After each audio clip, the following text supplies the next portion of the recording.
Welcome to Christian Biblical Church of God's Friday night online meeting. Tonight we're going to be hearing from a gentleman in the Pasadena area, and I've got a little clip here I want to read to you. Michael Heiss is a 1964 graduate of Ambassador College. He graduated with Fred Coulter. He has been a Hebrew consultant for 10 to 12 years, and he's helped Fred with the Faithful version, as you've probably heard. He is a member of CBCG. Title of his message is A Tale of Two Converts. So I would like to present to you tonight Michael Heiss. Good evening, everyone. This is my first opportunity to speak to any of you through this medium. So, as I kiddingly say, you might call this my maiden voyage. But every time I think of a maiden voyage, the Titanic comes to mind. So let's hope we do a little better than that. Tonight, we're going to look at the lives of two individuals, Old Testament, one man, one woman, both growing up in a pagan world full of many gods, and yet somehow they came to know, acknowledge, and worship the God of Israel. Truly amazing tales.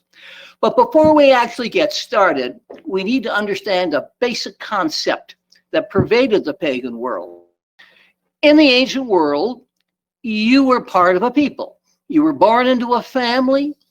You became part of an extended family, maybe a village, a city-state, a mighty empire, and you had a particular locale. You were located in on the mountains, in the valleys. So it didn't really matter what you did, but remember, God was limited to that locale. And the idea of or concept of a God who was universal, who governed the universe by himself, that was unheard of. So with that, let's start out with our first convert, a man named Naaman. And he was a mighty and valiant man, a man whom God used to save the nation of Syria. And we find his story in 2 Kings 5. So in 2 Kings 5, we find that Naaman was commander of the armies, general of the armies. And God used him to save Syria. Gave him deliverance. There was only one problem. He was a leper. Now, there's leprosy and there's leprosy. There's leprosy all the way from skin discoloration clear down to the dreaded Hansen's disease, which is a killer. And for those of you who want more knowledge of it, if you ever get a chance to go to the Hawaiian Islands, go to the island of Molokai, as I had the opportunity to. And you can go down and see the remnant of the leper village and read about Father Damien, the Catholic priest who ministered there. There's only two ways you can get there. When you get on the island, you can fly down and land by plane, or you can take the mule ride down, which is fascinating. Well, I did that, but that's an aside. At any rate, he's a leper, and it so happens that one of the girls from Israel had been captured and was a servant to him. And as you read in the first 5 or 6 verses, she was saying to Naaman's wife, oh, if only he were in Israel, we have a prophet, and that prophet could heal him. Naaman says, wow, that's great. So he goes to the king, and the king says, good, tell you what, I'll write a letter to the king of Israel, send you. But we can't go empty-handed.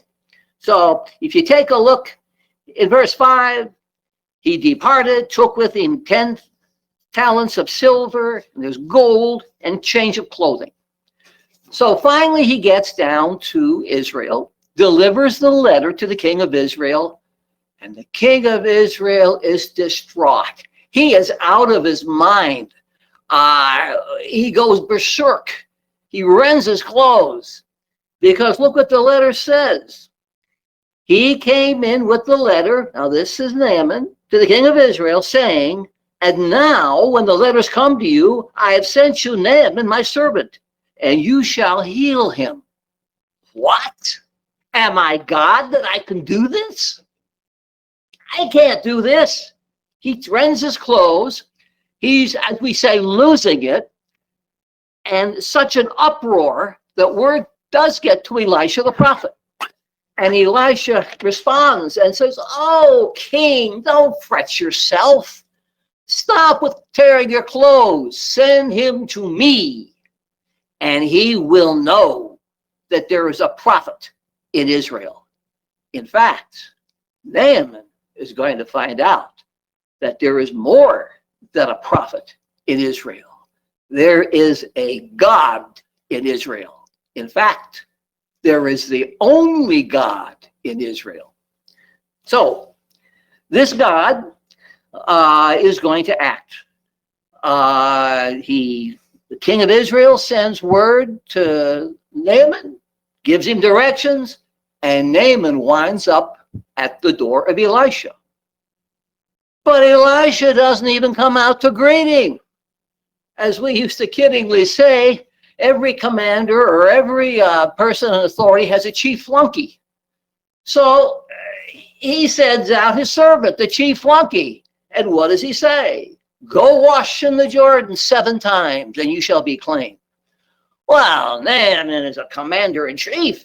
You don't say that to him. He's furious. He's in a rage. Naaman says, I think at least he would come out, call upon his God in some dramatic fashion. But no. Well, Naaman's about had it. Are there not better rivers in Syria? Of course there are. And he's got a point. There really are better rivers in Syria. In fact, if you take a look at the Jordan River sometime, either travelogue or if you haven't been there, you will quickly see the Jordan River is not exactly the queen of rivers.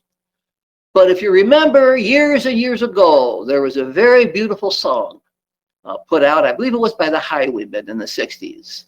If you remember it, Michael rows the boat ashore, hallelujah.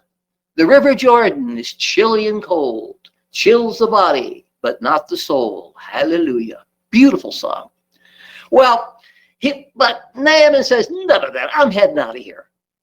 But his group says, at least cooler heads prevail, and they say to him, "My lord, my master, if he had told you to do some great feat, would you not have done it?" Now you have to put yourself in the picture here. Naaman's slowly cooling off, and he says, "Well, yes, I suppose. All he asks is you dip yourself 7 times in the Jordan River. Is that so much?" Well, he relents and heads to the Jordan. And he gets there and he takes a look, and I can just picture him looking at the Jordan River, thinking to himself, I am going to dip 7 times in that. Well, I'm here.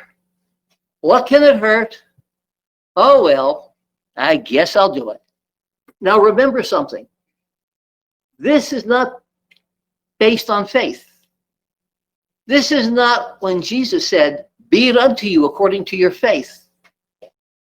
Faith and belief has absolutely nothing to do with this.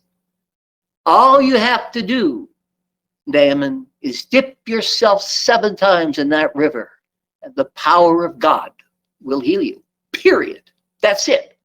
Do it. And he does. And maybe, kiddingly, we can resurrect Lawrence Welk with his bubble machine. And he could go, a 1, not 2, a 3, each time he dips himself. Finally, he's ready for the 7th time. Now, he doesn't know what's going to happen, but he dips himself the 7th time. He comes up. And if only we had a camera, maybe an old-fashioned Polaroid, doesn't matter, to see the look on the faces of all his entourage and on Naaman. And lo and behold, his skin is white and clean as a child. He has been healed. And Naaman is absolutely stunned. Now he has a decision to make. Does he go back to the king and say, hey, king, look at me. Hey, it worked. I'm here. I'm back. I'm healed. No, because you see, Naaman, as a mighty man, is also a just man, honorable man. And he knows he owes it to the prophet to come back and thank him.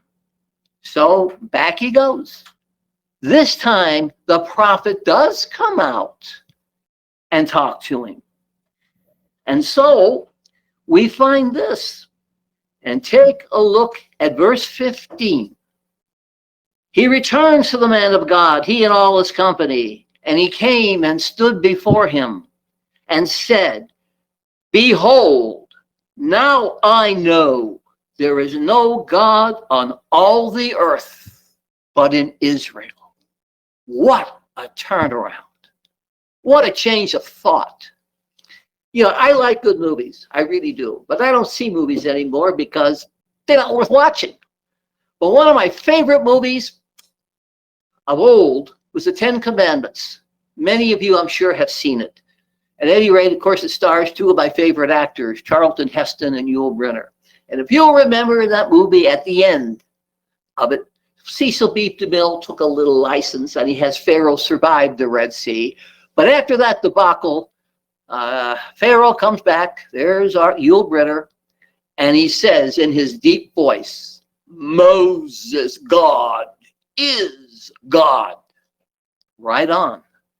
And so Naaman, in effect, is saying, Elisha's God is God. And so he urges him to take the gift. Elisha's not going to do it. You don't take credit. You don't take payment for something God did. God's prophets didn't do that. But then Naaman has two requests. And this is what is so fascinating about this whole episode. Let's look. In verse 18, he's saying, in this thing may the Lord pardon me. Because Naaman is aide-de-camp to his king, his master. And he goes into the house of his God to worship. Now, Naaman is not about to worship that God. But he has to go into this pagan house of worship and in effect kneel down assisting his king. And notice what he says. May the Lord pardon your servant. Did we understand what he's saying?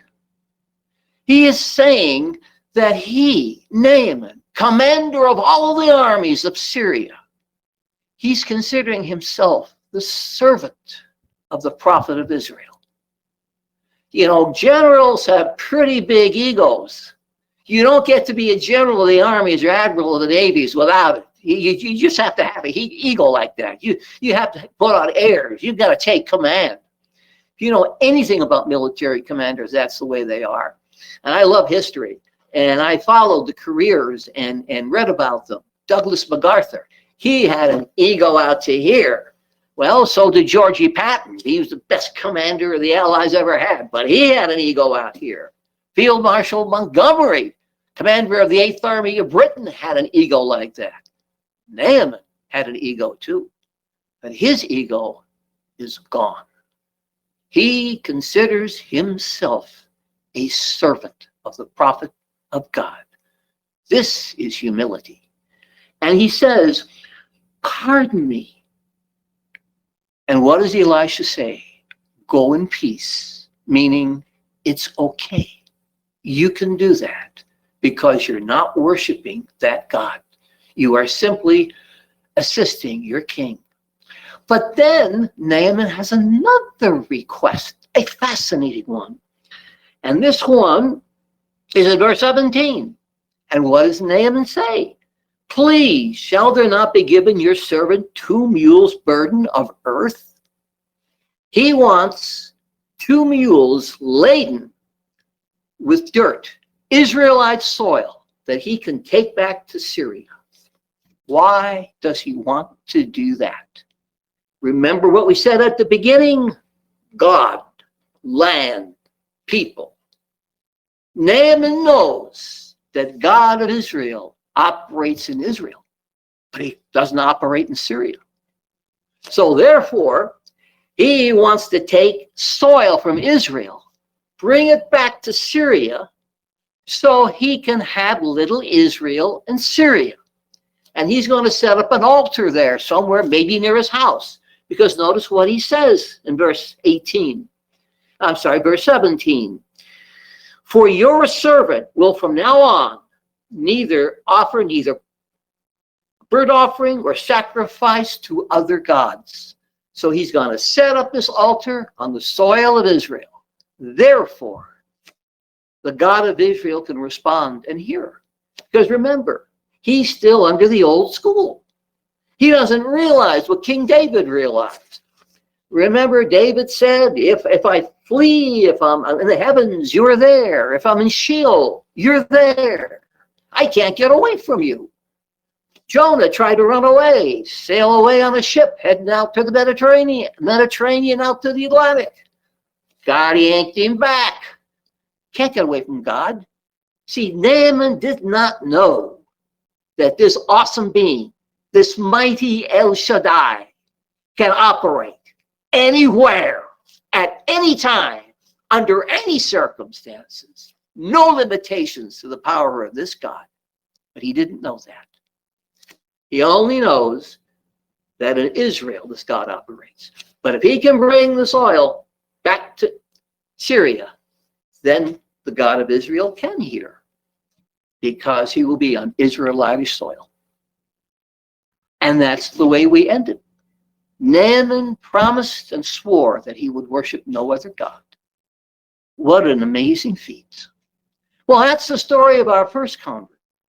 Now we come to our second convert. And her story is even more amazing than Naaman. This is an incredible woman, born in a foreign country, a country in a sense that God almost hated, and swore that no person from this country could ever come into Israel for 10 generations. She was no queen like Esther. She was no judge like Deborah. She was no prophetess like Huldah in the days of Josiah, or Anna there in the days of Jesus. No. She was a simple handmaid who became a widow, and came to the land of Israel with such determination, repudiating her entire past life. God put her name up in lights. Yes, if you want to know how, all you have to do is pick up a Bible, open up to the table of contents, read the books, and there you'll find her name. There were only 2 women who had a book of the Bible named after them. She's one of them. And not only that, look at the genealogy leading to King David and the Lion of the tribe of Judah, the Son of God. And her name's there too. By now, you must all know who I'm talking about. Of course, Ruth, the Moabite. She was honored as few women have been. So let's take a look at this incredible woman, and we'll find her story. It takes place in a period of Judges, and we'll go to chapter 1 and the first few verses, and we find this takes place in the days of the Judges. So we know that this is between the death of Joshua and the elders and before the rise of Samuel. And there's famine in the land, which is nothing new. There's famine in the days of Abraham, famine in the days of Isaac. Now, Abraham went down to Egypt. Isaac did not, because God told him not to. And of course, the great famine that would have wiped out who knows how many millions of people had not God sent Joseph to save the world. Well, anyway, the famine's pretty bad. So a man named Elimelech and his wife Naomi, with their 2 sons, go off to Moab. But tragedy strikes. Elimelech dies. We're not told of what. All we know of, that he dies. Well, the 2 sons find decent Moabitish women. And they're there in the land 10 years. Both of them die. From what? Again, we don't know. We are on what is known as an NTK basis. NTK, need to know. God just gives us the barest of details. Well, anyway, there's Naomi. She's left by herself. She has 2 daughters-in-law, but her whole blood family is gone. So she's going back to Bethlehem, back to Israel, where she came from, because she hears that the famine's over. Her 2 daughters-in-law want to go with her. Well, this is incredulous. 2 Moabite women wanting to go to Israel with her. What kind of a woman was Naomi? What kind of pull did she have? What was her personality like? She must have been some woman that these daughters-in-law really loved her. They did. Naomi says, no, don't come with me. Go back. Go back to your families. Have a life. I can't give you anything. I don't have anything to give you. Turn again, my daughter, she says in verse 12 of Ruth chapter 1. For I'm too old to have a husband. And if I had one now, would you wait until give birth now? Would you wait until they grew up? Get a life. Well, one of them agrees, kisses her, and goes back. But the other one, Ruth, has none of it. She just stands there and clings to Naomi. And what is the upshot of it all? Go back and see what she says. Verse 17, where you die, I will die, and there I will be buried. May the Lord do so to me and more, if anything but death parts you and me. What a declaration of loyalty. Fiercely determined. She's not budging. You can't get her to go back. And why? Once again, God, land, people. God, land, people. What does she say? In verse 16, Ruth said, do not beg me to leave you to return from following after you. For where you go, I will go. Where you die, in verse 17, I will die, and there I will be buried. Her land, the new land of Israel, will become her land. And then she comes up with this dramatic statement, this electrifying statement. I don't know of any statement so powerful as this anywhere else in the Bible. She says in verse 16, for where you go, I will go. Where you stay, I will stay. Your people will be my people, and your God, my God. What more powerful declaration can you have than that? She is going to go sight unseen, like Abraham. When God says, Abraham, leave your father's house, go to a land that I will show you. Abraham did, sight unseen. Ruth is going sight unseen, pledging loyalty to a land she's never been to a people she's never seen, and to a God that she doesn't know that much about, but is about to. At the same time, it results in it is in essence a complete and total rejection and repudiation of her entire former life. She is repudiating the land of Moab, the people of Moab, and the gods of Moab. Didn't Jesus say, he who is not willing to leave father and mother, sister and brother, forsake all that he has in order to come to me? Yes, Ruth was forsaking all that she had. She was in the process of doing what Paul said, crucify the old man, leave him behind. So she does. And what can Naomi say? She's stunned. Okay, come on, girl. Let's go to the land of Israel. And they do. So Naomi returned, verse 22. Ruth, the Moabitess daughter-in-law, is with her, and they come to Bethlehem at the beginning of the barley season, harvest. Now, this tells us something. This is right after Passover, because the barley season began right after Passover time, going at March, April, going to June, May and June, through the wheat harvest. And now in chapter 2, now we have to understand how Hebrew prose and the short story, how you can construct a short story in Hebrew in order to understand this. Because in verse 1, it says, and Naomi had a kinsman, her husband's a mighty man of wealth on the family of Elimelech.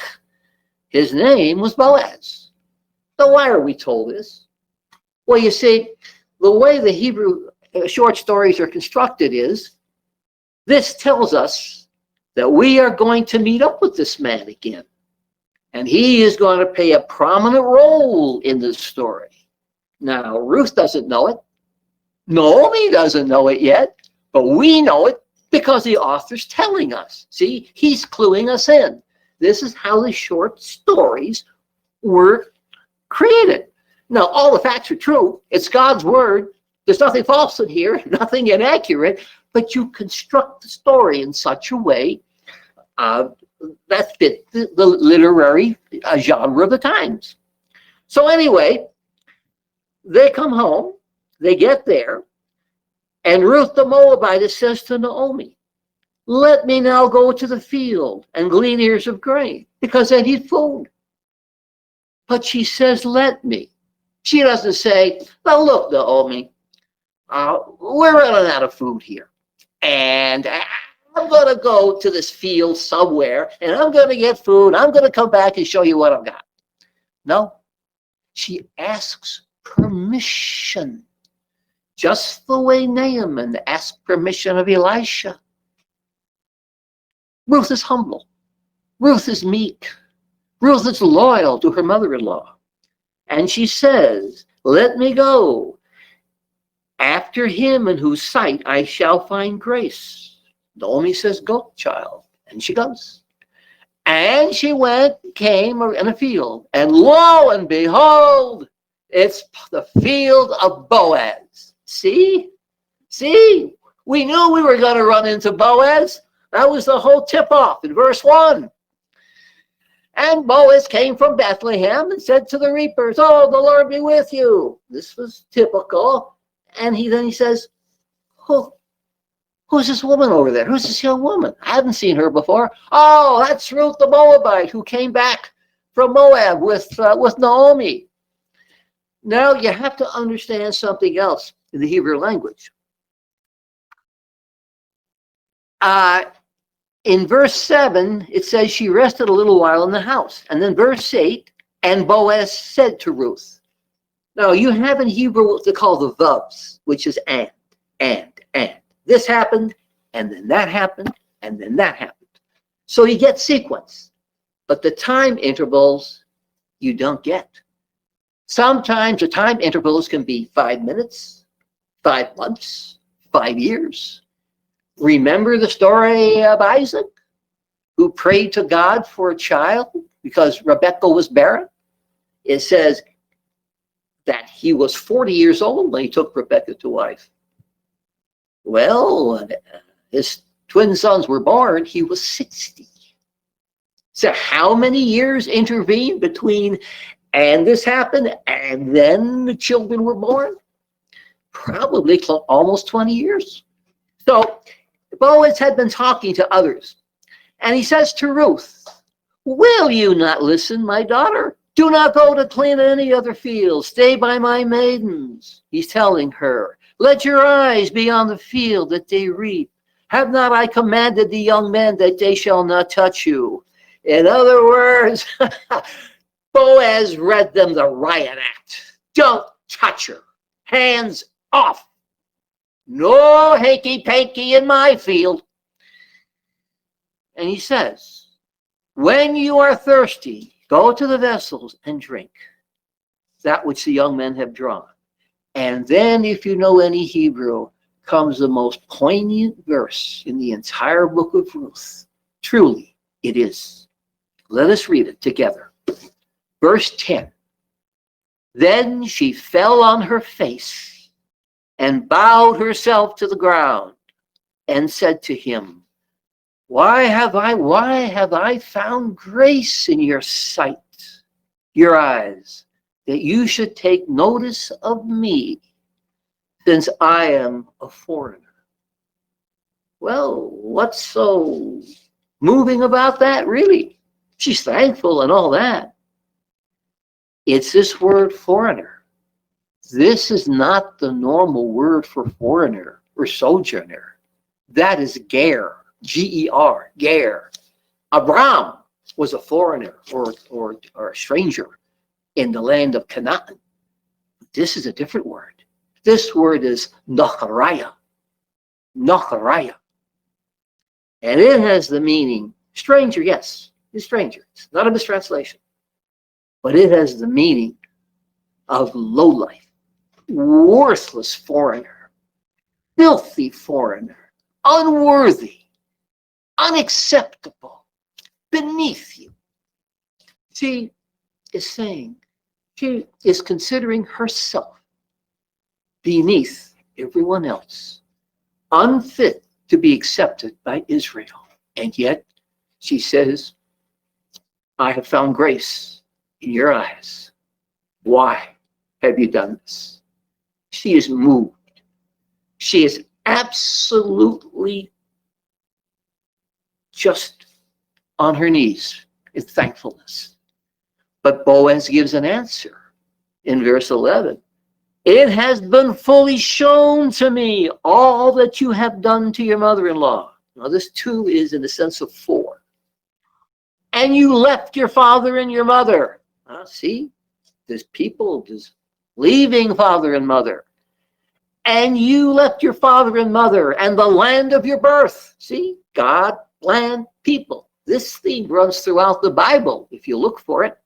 And have come to a people whom you did not know before now. That's right. A land and a people, sight unseen, willing to worship the God of Israel. And verse 12, may the Lord repay your work, and may a full reward be given you from the Lord God of Israel, under whose wings you have come to seek refuge. Yes, and God is going to reward her. Now, she doesn't know it yet. Boaz doesn't know it yet either, but it is going to happen. Indeed, it's going to happen. So anyway, then she says, let me find favor in your sight, for you have comforted me. And she says, you have spoken kindly to your handmaid, though I am not one of your handmaids. In other words, I am not of your blood. I am not a natural born Israelite. I am not a born handmaiden of yours. And yet you are treating me as one. And she is really deeply moved by it. Well, she works that day, and Boaz says, Boaz gives her plenty of stuff to take home to Naomi. He tells the men in the field, drop some stuff. Do not deride her. Let her glean. Let her take on all that she has. That's all that she can. And she comes home to her mother-in-law. And so her mother-in-law says, well, how'd it go? Where did you, what field did you work in? And Naomi says, when she finds out that it's Boaz, notice what she says. Blessed is he of the Lord, who has not left off his kindness. Naomi feels a little better. She really does. Because when she first came back, she says, don't call me Naomi. You go back to chapter 1 and verse 20. Do not call me Naomi, call me Mara. For the Almighty has dealt very bitterly with me. See, Naomi knew that God's hand was there. She didn't know why. She wasn't accusing God like Job. But she knew that this was the work of God. And Mara, by the way, is the same word that you find in Exodus 15. Remember the bitter waters? Same word. She feels bitter. And when she asks her daughters-in-law back in Moab, she says in verse 13, "No, my daughters, it makes me very sad for your sakes that the hand of the Lord has gone out against me." She knows that the deck is kind of stacked against her, but now it's changing. Now it is changing. When he said, "The Lord has not left off his kindness to the living and to the dead. The man is near of kin to us and our closest kinsman." And so Naomi says, "Good, do what he says." And now in chapter 3, our plot thickens. I could use that language. God's plan is in effect beginning to take shape. Notice what she says. "My daughter," and she's talking now to Ruth, and she says, "My daughter, shall I not seek rest for you, that it may be well with you?" Okay, Boaz is going to be the threshing floor tonight, and he's going to finish up, and he's going to drink wine, and he's going to be merry. Oh yes, what did Solomon say? Wine maketh the heart merry. Yes, indeed. So what does she say to Ruth? Verse 3 of chapter 3, "Wash yourself, anoint yourself." Oh yes, put on your good clothes. Yes, look nice, look good. "And go down to the threshing floor, but don't make yourself known to Boaz." Oh no, don't make yourself known. "And when he lies down, you mark the place where he lies. And then, well, you'll find out." She said to her, this is Ruth saying to Naomi, "All that you say, I will do." And she went down to the threshing floor in verse 6 of chapter 3 and did all, according to all that her mother-in-law instructed her, told her. Again, Ruth is obedient. This is a rare relationship. Daughter-in-law, mom. This is not the usual case. This is a remarkable woman, this Ruth. She really is. "And when Boaz had eaten and drunk and his heart was merry, he went to lie down at the end of the heap of grain." So she comes softly. And if it were today, she would be sneaking under the covers with him.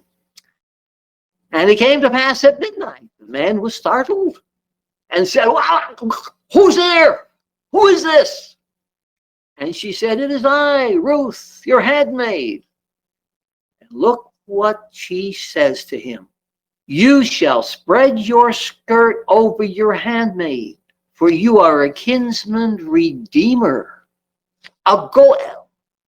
Now, Goel is an avenger or a redeemer. In the days when the cities of refuge were established and accidentally you might have killed somebody, you run away to those cities of refuge to make sure that the guy didn't catch up with you. Because the person, the kinsman who was going to catch up with you and kill you, and he had the right to do it because you killed his brother, his grandfather, whoever, was known as the Goel, the avenger. Well, in this case, it's a Goel in the form of redeemer.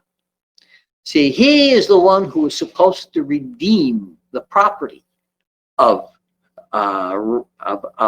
Ruth and Naomi and provide seed for Machlan, the son of Elimelech, who died.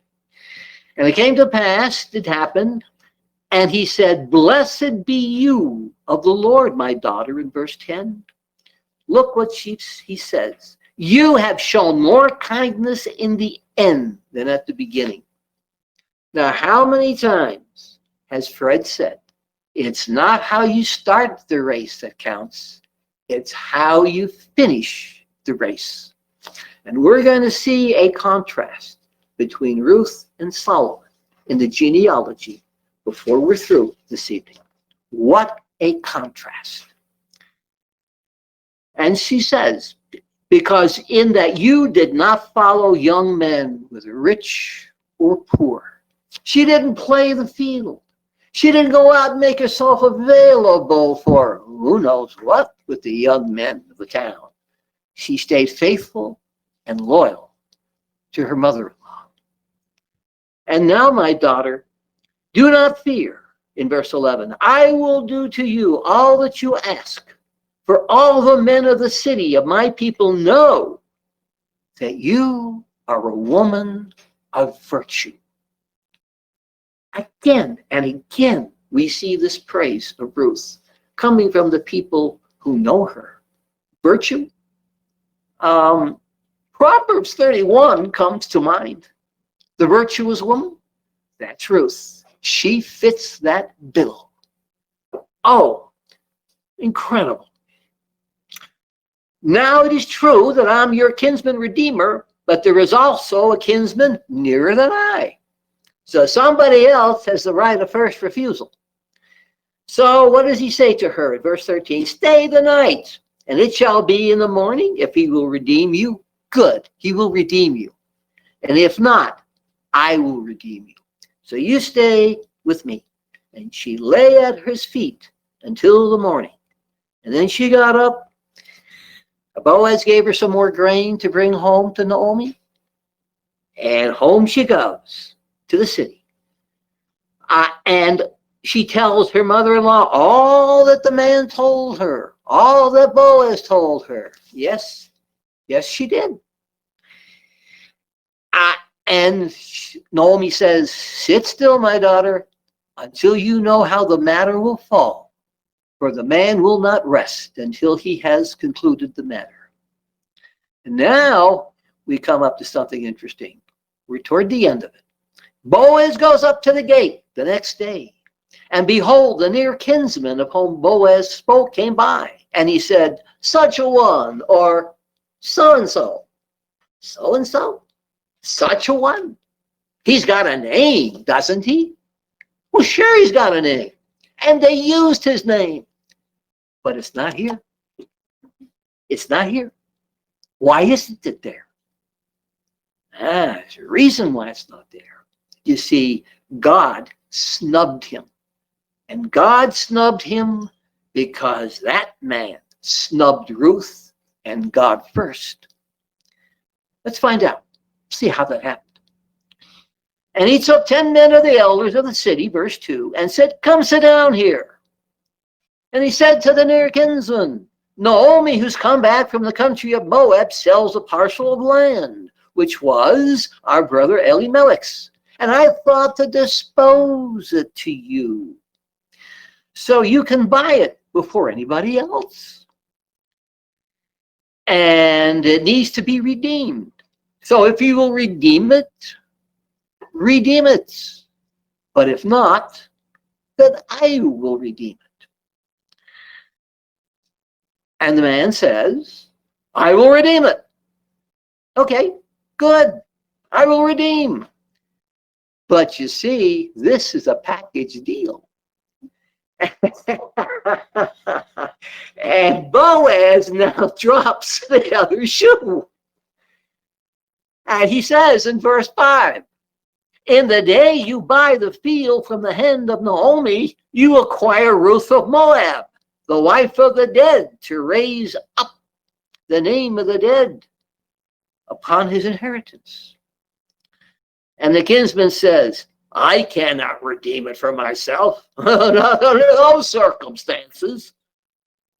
He says, I cannot, lest I mar my own inheritance. Mar his inheritance? By following through with God's instructions to raise up seed for the dead, your kinsman? Now, God never required it. He didn't say you had to. God said you could back out if you wanted. But you had to go through the ceremony to back out. But he says, I cannot do this. You redeem it, Boaz. He's not going to mar his inheritance with a Moabite woman. So he snubbed Moab. He snubbed their Ruth and God, who set the law down in the first place. So anyway, Boaz said to the elders in verse 9, and all the people, you are witnesses this day that I about all that was Elimelech's, and all that was the sons from the hand of Naomi. Moreover, Ruth of Moab, the wife of Machlam, I have acquired to be my wife, to raise up the name of the dead on his inheritance, so that the name may not be cut off. You are witnesses, and they declared that they are witnesses. And then once again, the people sing the praises of Ruth. Let's read together. And in verse 11, and all the people and the gate and the elders said, we are witnesses. May the Lord make the woman who has come to your house like Rachel and like Leah. For these two built the house of Israel. And may you do worthily in Ephrathah and be famous in Bethlehem. And let your house be like the house of Pharez, whom Tamar bore to Judah of the seed which the Lord shall give you. And Boaz took Ruth, and she became his wife. And when he went into her, the Lord enabled her to conceive, and she bore a son.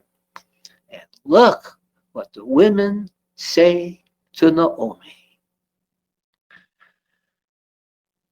Blessed be the Lord, who has not left you this day without a kinsman redeemer, so that his name may be famous. And he shall be to you as a restorer of life and a nourisher of your old age. For your daughter-in-law, who loves you. Now notice it. Your daughter-in-law, who loves you. Yes, Ruth did love Naomi. Oh, she did. Is better to you than 7 sons. This is monumental, because in civilizations, a son meant everything. A firstborn son especially. Sons to till the land. Sons to do this or do that or help with goings on. And what do the women say? Ruth is worth to you more than 7 sons. What a tribute. What a tribute. And Naomi took the child and laid it in her bosom and became nurse to it. Here's happiness. This is almost like a storybook finish. This story does have a happy ending. Now, all the anguish that she had, all the sorrow, all the feelings of maybe bitterness, they're gone. They really are.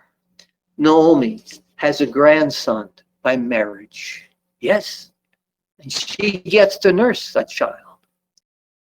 And we then come to the end of the story itself, but we have a postscript.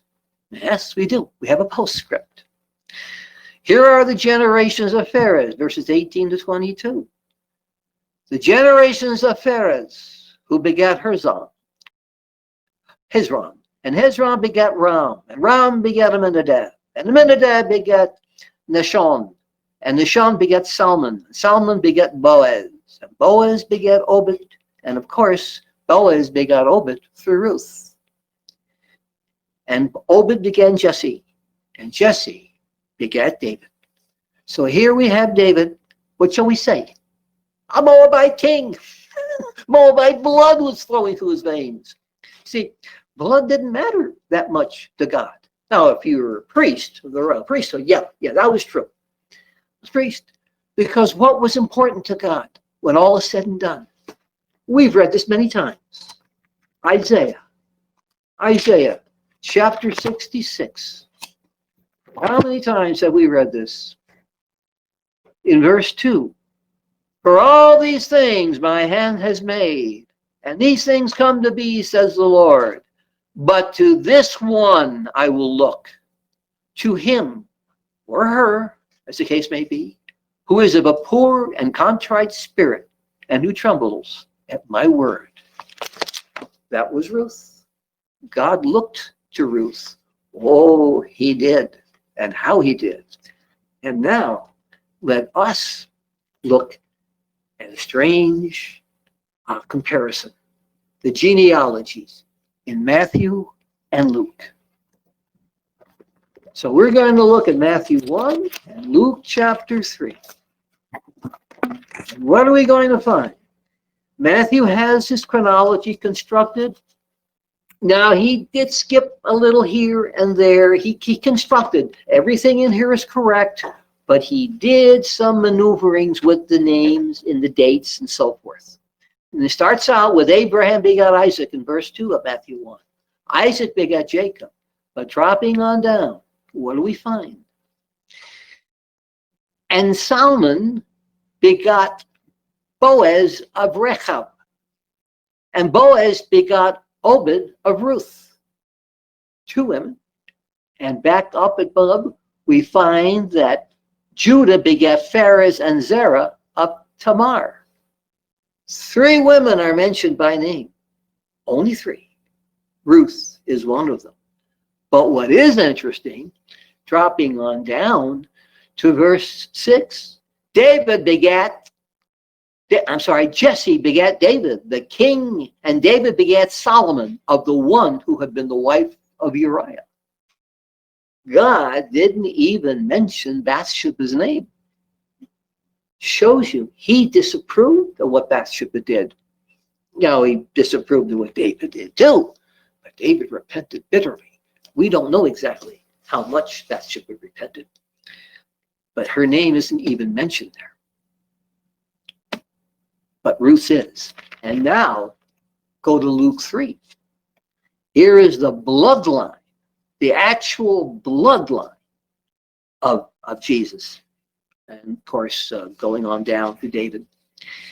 And look at verse 31.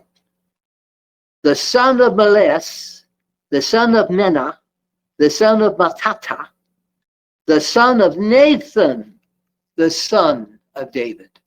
God bypassed Solomon because he was not going to have Solomon in that bloodline after Solomon did what he did. Solomon turned his back on God. God, in turn, turned his back on Solomon. David warned Solomon about that. But Solomon did it anyway. Human nature is human nature. And so remember once again what Fred said. Doesn't matter how you begin the race, but how you end it. So we might say, in this genealogy, we have in essence a mighty king scorned, but a simple handmaid from Moab honored.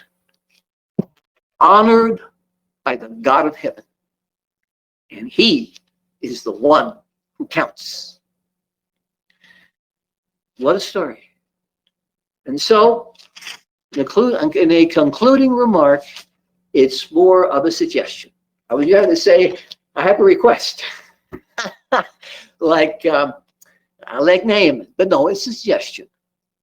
That I suggest, if you can, to the extent you can, over the next few days, weeks, maybe some months, that you go through this book of Ruth slowly, carefully, reading it line by line. It's a simple, easy read. There are only 4 chapters to it.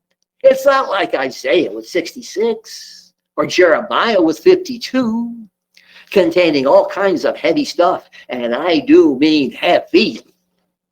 How it's heavy with prophecy, with chronology, with his history. No.